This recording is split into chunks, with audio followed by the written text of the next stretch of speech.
Assalamualaikum warahmatullahi wabarakatuh. Perkenalkan, nama saya Rahmatul Zahra dengan NIM 2248 Di sini saya akan membuat video pembelajaran mata kuliah biostatistik menggunakan SPSS untuk memenuhi tugas dari Bapak Hari Adi Saputra MSI. Uji yang pertama yaitu uji normalitas ANOVA. Ini kita sudah masukkan datanya, di value-nya kita masukkan data seperti ini, kemudian kita oke, itu di bagian kelompok hewan uji.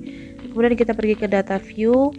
Saya sudah input jumlah data tikus sebanyak 30. Kemudian kita uji normalitas itu dengan cara analyze, descriptive static, kemudian explore. Kita masukkan kadar di dependen dan kelompok di faktor. Kemudian kita plots statistik, itu pastikan 95, continue, kemudian plots itu kita centang di bagian normality, kemudian continue, oke. Baik, ini hasil dari output uji normalitas. Karena besar dari alpha, kita menguji ANOVA-nya, yaitu dengan cara compare means, one way ANOVA, kemudian kadar di dependen dan kelompok di faktor. Kemudian kita pencet post hoc, kita centang di bagian LSD, continue, kemudian kita ke bagian option dan kita centang di bagian homogeneity, kemudian continue dan oke.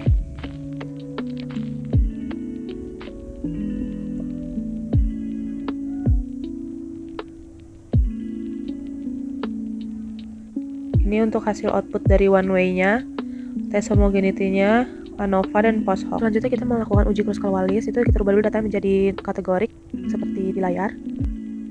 Kemudian kita masukkan data range-nya, kemudian kita oke. Kemudian kita pergi ke bagian input-nya lagi.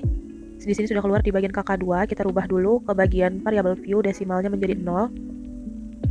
Kemudian kita isi di bagian value-nya, kode yang seperti 1 normal, 2 sedang, dan 3 tinggi. Kita add, kemudian kita oke. Kemudian kita pergi ke data view untuk melakukan ujinya, yaitu dengan cara analyze, parametrik, legasi, kemudian k independen. Kita masukkan ke seperti di layar, minimum 1, maksimum 5. Kita continue, kadar kolesterol kita masukkan test variabel. Kemudian ini hasil dari Kruskal-Wallis.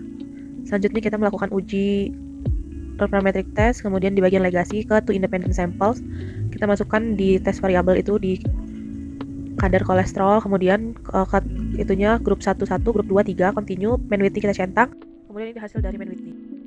Selanjutnya kita melakukan uji square datanya, yaitu kita masukkan kode di bagian jenis kelamin 1 perempuan dan 2 laki-laki. Kemudian di bagian penentuan kadar kolesterol kita masukkan juga kode 1 ya 2 tidak. Kemudian kita uji yaitu dengan analyze, descriptive static, tabs, kemudian masukkan seperti di layar, kemudian static, kemudian di chi-square kita centang, kemudian ke cells bagian kedua di atas ini kita centang, kemudian continue, kemudian oke. Kemudian ini hasil dari cross tab. Selanjutnya itu uji regresi linear. Di sini datanya sudah saya input.